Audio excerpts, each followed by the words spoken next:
So Mark, I wanted to dive into my questions with an exploration of landscape and the role it plays in your work. Obviously, there's unbelievably sort of minute sort of representations of what look like pulses, rhythms or cells, but there's also a sense of vastness. And you did grow up in an extraordinary part of Northern Ireland, Newtownards, with amazing landscapes on your doorstep. Do you think some of that sense of the vastness, but also the detail sort of got embedded in you early on? More than likely. I think, growing up as a child in the north of Ireland, especially as a teenager, I did spend a lot of time in landscape. I was in the Scouts. My weekends were taken up hill walking, camping. And once you spend a lot of time in landscape, apart from talking to your friends, you do absorb your surroundings and you have time for contemplation. More so, I felt that, when I was walking in the mountains of Mourne, they're quite sort of derelict, open landscapes, very different to where you're growing up. So they sort of evoke different sort of feelings. They maybe tap into your emotional feelings a lot more as well. And you can be going along for periods and not speaking to the person in front of you or behind. So that there is a period of contemplation. And I found that quite fascinating and really enjoyed that. And sometimes I would think about it, maybe lying in bed at night, that day's walking, what it was like. It was really tough. Did I want to be there? Would I rather be surrounded in concrete? But then I'd just go, wow, it was just amazing. And, like when we used to camp, sometimes you would put the tent up as it was getting dark. So then suddenly in the morning, you open the tent door and then there's this incredible vista. You really experience landscape in a sort of different way. Yeah, that sense of wonder definitely obviously infused you as a child, because you've also talked about the kind of scientific experiments that you set up, observing moths kind of in their gradual sort of stage from sort of pupa. as a kid in the 60s, making art, I was copying a lot and sort of, there were lots of nature books around in the house, that were my brothers and my sisters. And sort of, I felt as an artist, or as a young artist, just copying was the best thing to do. So I would come across these nature books and look at them and then take a page and copy every single bit from the image to the italics to every single word. And that would be like an exercise in observation in some sort of a way. And, I compiled a lot of these things over months and months, and I had a whole a file just full of these things. I had no idea what I was going to do with them. I just felt the need to do it. So that's probably the first observations of nature. Whether I was really interested in what was being read, I don't think I was. It was an exercise in copying.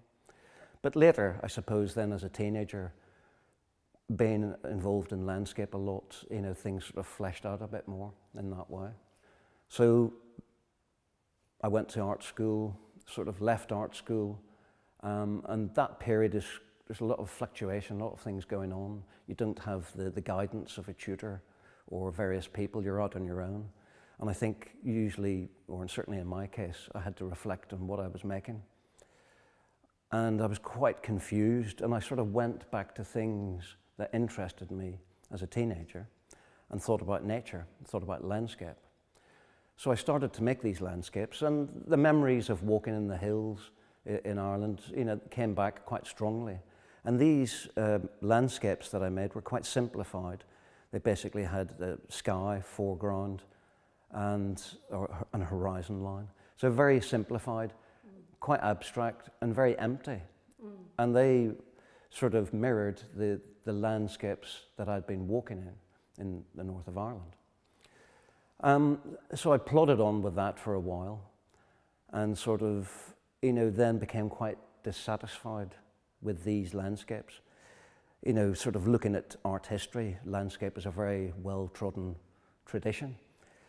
I didn't feel that what I was doing was adding much to that discussion. So I got a bit despondent. But I knew I wanted to be sort of use nature in some way to inform my art.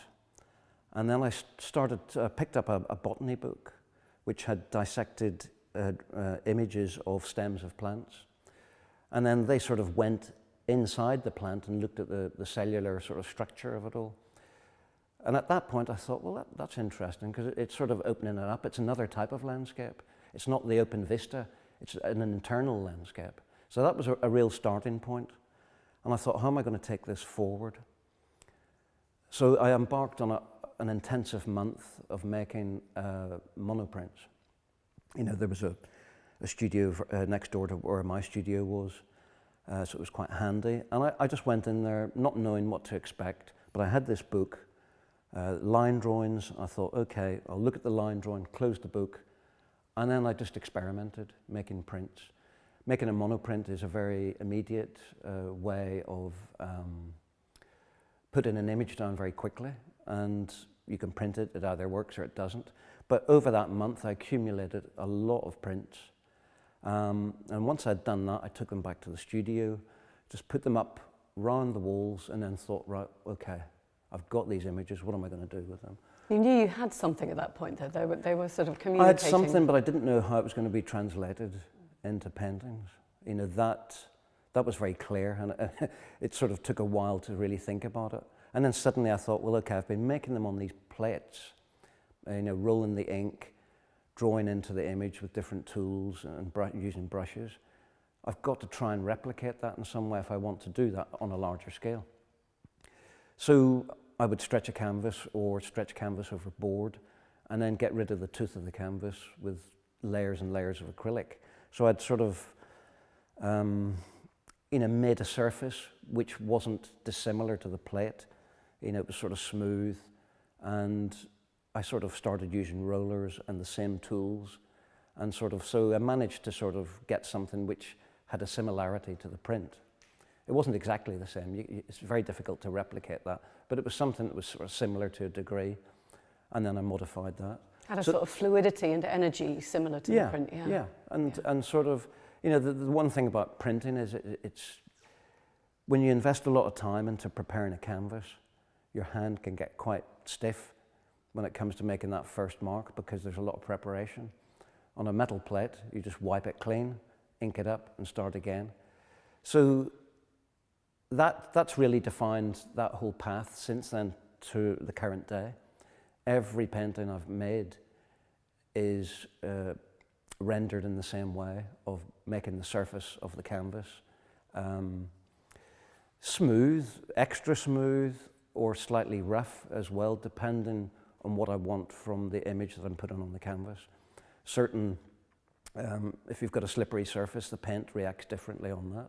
If you've got a surface which has more of a tooth on it, then again, the paint reacts differently. So it depends what I want from that. But that is basically from the early 80s right up until now. I've never wavered from that way of working.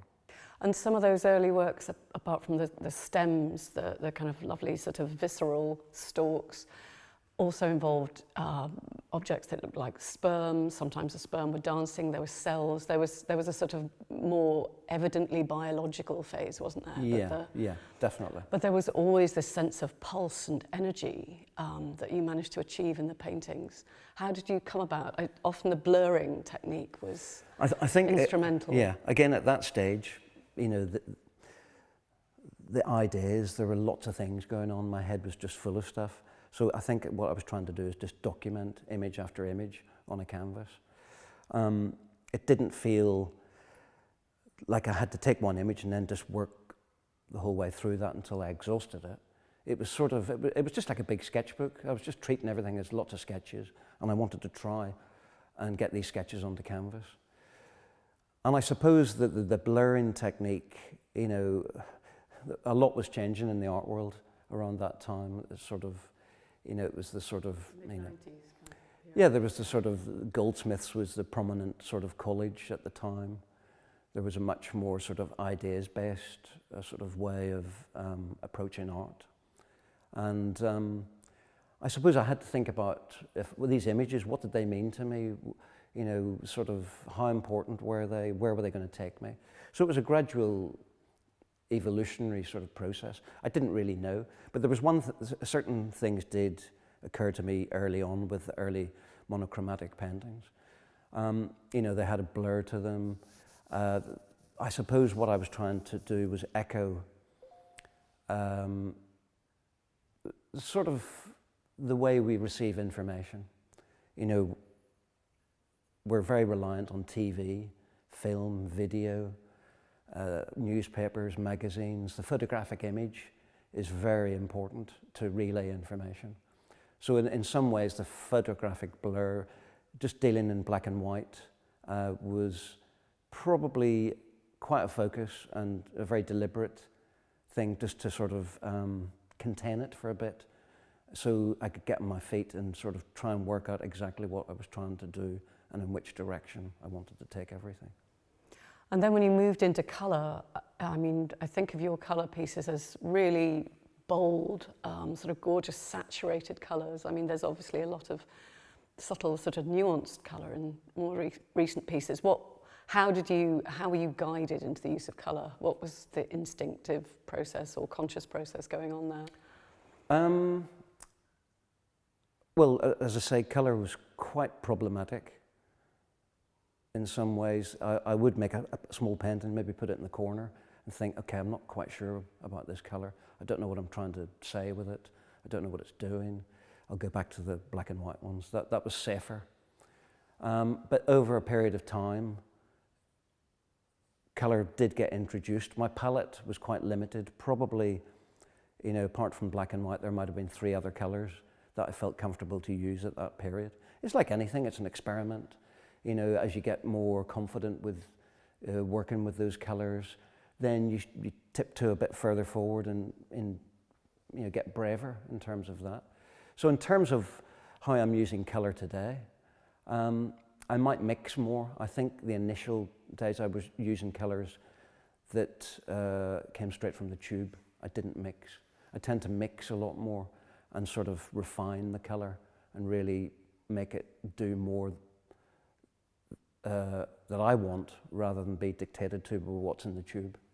I mean, there's a real energy in colour. Oh, there's a huge range of energies in colour. Is that something you were also very much playing with, which guided you towards a certain end of the spectrum or another? Yeah, I suppose I used to think about Rembrandt a lot, because Rembrandt had a very economical palette. He seemed to be able to get a lot of colour out of a limited palette, and I was quite impressed by that.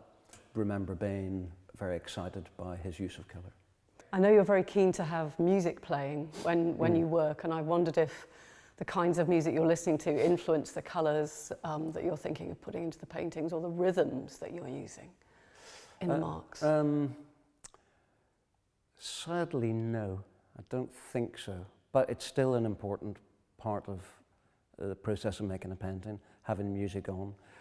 You know, I think when I'm making the painting, it's sort of the sounds and everything tend to get forgotten about, because I'm really focused on the construction of it, the ideas that, of course I will think about the idea, but 90% of the time it's disappeared, because the painting is really important for me to get the construction of it right, the line, the form, the colour, whatever it is. It's only after completing the painting and maybe sitting down for an hour in front of it or whatever, that those initial ideas that stimulated the painting, maybe music that you had listened to or whatever it was, sort of would slowly filter back into it. And that's always been the case in any painting I've made, even if it's something I'm trying to do scientifically in my head about what I'm trying to convey. I'm never really thinking about it during the making of the painting.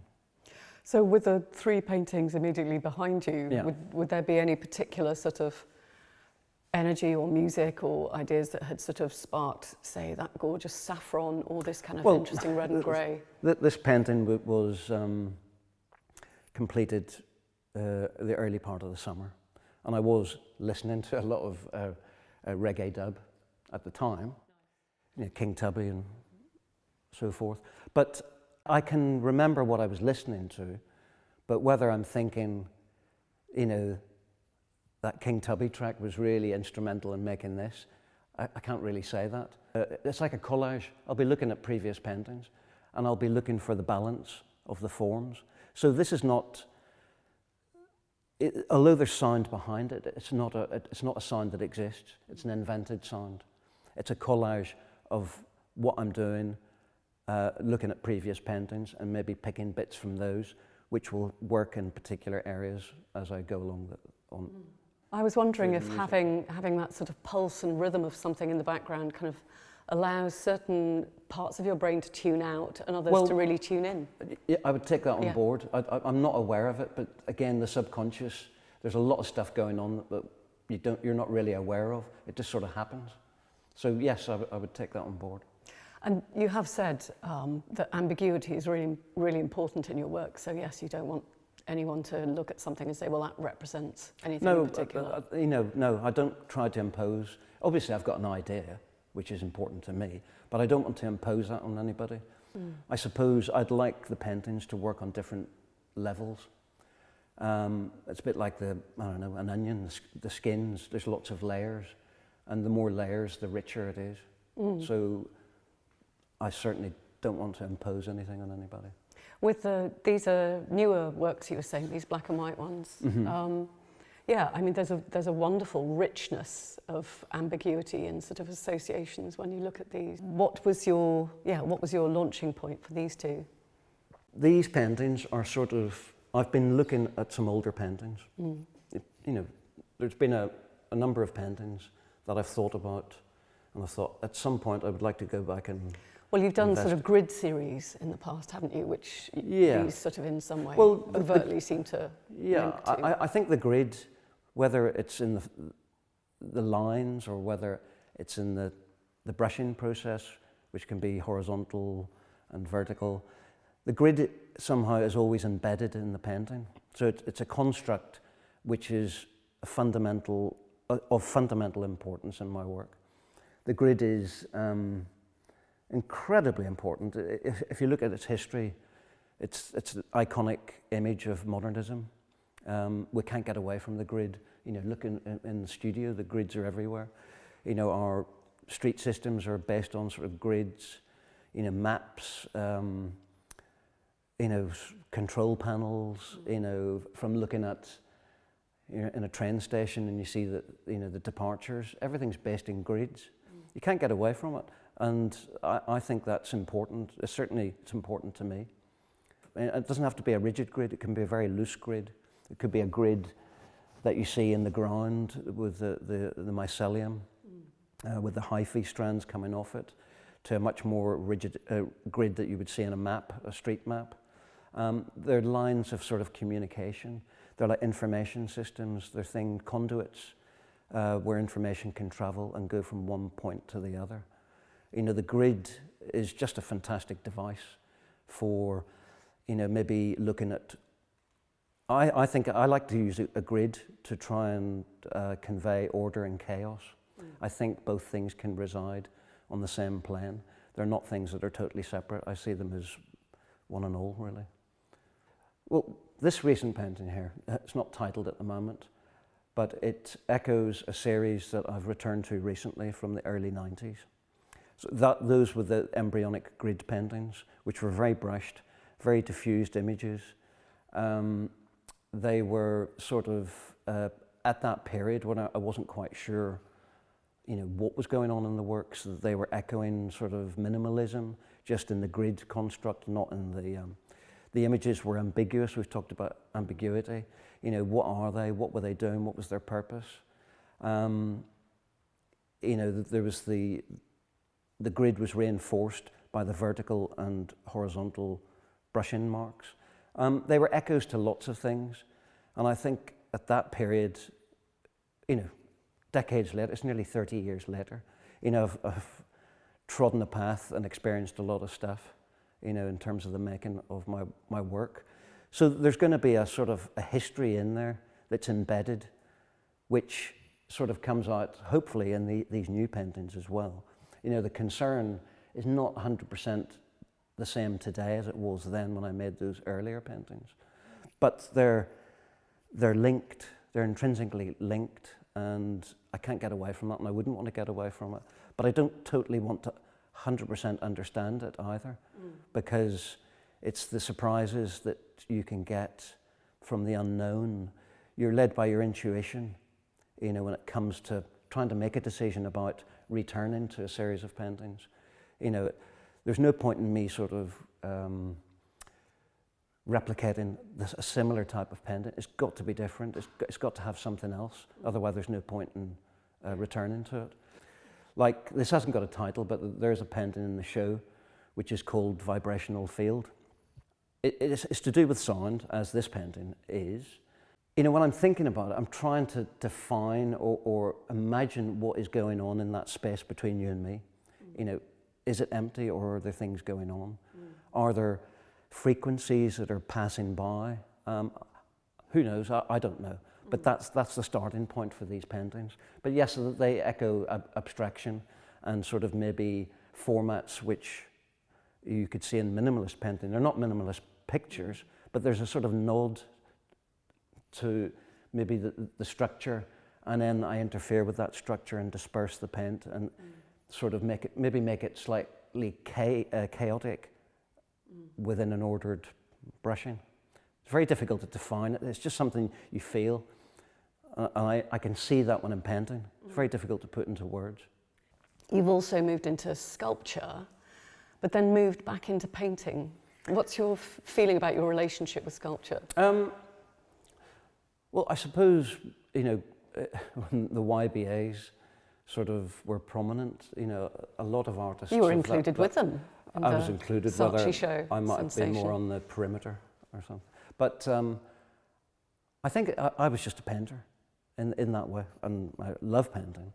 But I liked the freedom that other artists had, because maybe they were more conceptual and they would like to work with different mediums. So I thought, oh, I'd like to do that at some point, and sort of thought about it but never acted on it. And I think it was only in the last sort of 10 years when I had the chance to do these two residencies. One was at the Institute of Astronomy in Cambridge, and the other one was with the London Mathematical Society. You know, those residencies gave me the opportunity to maybe try something different. You know, I knew what I was making. I knew how I wanted to make a particular type of painting. But I was curious about other things. I didn't know what these things were. So I spent time in both of these residencies sort of collating information, and, you know, spoke to a few scientists and astronomers. You know, I can't... The thing that I realized then, you know, I'm not proficient enough in their language to really understand some of the things that they're talking about. You know, I'm trying to visualize things and put it down on canvas or whatever. So I really sort of felt happier when I was in the library collating that information, and then take it back to the studio and see if I could use it. So initially I found that quite difficult. You know, I had these images, I thought, I'm quite excited, but I don't know how to render them on the surface of a painting. And then I made a series of black and white drawings in the 2000s, early 2000s, and they sort of, I know, they were based on the grid, and I was using ink a lot, and they were quite rigid, but there was sort of chaotic language going on within them as well. And it was in the middle of the night when I woke up and I thought about these things. The middle of the night was always a good time to think about things. There's no distractions, it's completely quiet. And I went, you know, I'm going to try and make some sculptures out of these. You know, they're lending themselves to using materials, you know, like wire netting, you know, different types of cables. I more or less gave up painting for the best part of a year and decided I'm just going to do this. I've got to do it and see where it takes me. You had to immerse yourself in it. I had to do it. And that was quite a journey. But they were like sort of tapestries made out of wire mesh and cables and different types of painted string and glass beads and wooden bowls that had been painted black. Everything was black, like the works on paper that I'd made that stimulated these. So they ended up being wool reliefs, and they had LED panels behind them. So they were probably sculpture, a cross between a sculpture and a painting, maybe. But I was very excited by those, and I made a number which I was happy with in the end. I then made some other sculptures which had a different sort of physicality to them. They were built up of layers of wire mesh sheets and sort of superimposed on top of each other. And they sort of ended up being very different to anything I'd ever made before. Quite brutal and sort of didn't maybe have the sensitivity that maybe some of the other paintings had. So I was going, wow, God, what, you know, this is, I don't know. Where's this taking me? Where is this taking me? I've done them, I like them. Maybe this is the time to try and make some paintings. Right. So I did embark on painting again. As a way of seeing how the sculpture and the change in thinking had informed your approach to something. Yeah, it was like quite, you know, how am I going to do this? It was a bit like sort of doing the monoprints and then trying to sort of replicate that. You know, so the surfaces of the paintings were very different. You know, I wasn't relying on a uniform film of paint. You know, the paint was put down, it was distressed. I was using all sorts of tools to break the surface up. It had a sort of tactile surface, and it would be built up and built up and built up. And then the forms, which were quite dynamic in the sculptures, I was trying to recreate those, but in a very spontaneous way, so I didn't have to think too much about it. So I ended up with a number of paintings, and they looked completely different to anything I'd ever done before. Really excited, but I sort of felt slightly disconnected as well, because it was like, where are these leading me to? You know, what's going to happen here? I sort of felt, not out of my depth, but it was sort of like, I've just got to take some time and really think about these and see where I want to go. What have I learned from them? How can I take this forward? Is this something I want to take forward? Or is it all sort of just part of the additional layering, just add in another layer onto what you've done? You know, it doesn't mean you have to go in that direction. You know, they could probably, and they did, sort of inspire going back to my paintings again. I had actually learned a lot from them. Even if they were just small things, those small things I would incorporate back into the paintings again. I've been doing a recent monograph, so I'm hoping that I've explained that in there, that they make sense to people. They certainly make sense to me, especially when you're putting a book together over 14 years or whatever it was. You know, sometimes when you're thinking about what you've done, you can't get the full picture unless you've laid everything out and seen a progression or whatever it is. But it sort of reinstated your passion for painting in a way. And do you feel glad when people tell you, not that it's made any difference to what you're doing or why you're doing it, but you know, people talk about a return of interest in painting. Painting has become fashionable again. Is that what they're saying? That seems to be the case when you go to shows, especially, you know, like Bloomberg New Contemporaries and stuff like that. There's quite a lot of paintings that's being celebrated again. Painting as an... It's more figurative. Yes, yeah. It's neither here nor there, presumably. You've been quietly and expertly sort of expanding your work as a painter, regardless of whether anyone wants to call it fashionable or... You've just got to be true to yourself and just follow your intuition in terms of what your path is.